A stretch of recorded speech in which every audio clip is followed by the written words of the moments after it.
3 super set தான் இந்த மாதிரி உங்க பைசப் பிளாஸ்ட் டே 5 பைசப் பம்ப்.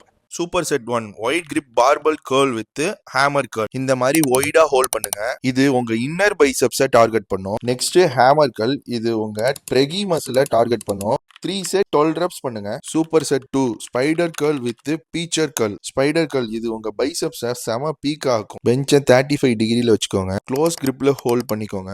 உங்க ஹேண்டை ஸ்விங் பண்ணாம உங்க எல்போஸை மட்டும் மூவ்மெண்ட் பண்ணுங்க. நெக்ஸ்ட் பீச்சர் கர்ல், இது உங்க ஓவரால் பைசப்பையும் மாசா காட்டும். 3 செட் 15 reps பண்ணுங்க. Last final super set reverse curl with cable drag curl. Reverse curl இத க்ளோஸ் கிரிப்ல ரிவர்ஸ்ல ஹோல்ட் பண்ணுங்க. இது உங்க ஃபோர் ஆர்ம்ஸ் அண்ட் பைசப்ஸ் கீழே இருக்கிற மசிலை எக்ஸ்பேண்ட் பண்ணும். நெக்ஸ்ட் கேபிள் டிராக் கர்ல், இந்த மாதிரி லிஃப்ட் பண்றப்போ எல்போஸ் உங்க பாடிக்கு பின்னாடி வரணும் அண்ட் ரிலீஸ் பண்றப்போ உங்க பாடிக்கு ஃப்ரண்ட்ல வரணும். 3 செட்ஸ் 15 கவுண்ட் பண்ணுங்க. Bi and tri blast pump workouts வேணுமா ஆர்ம்ஸ்னு கமெண்ட் பண்ணுங்க.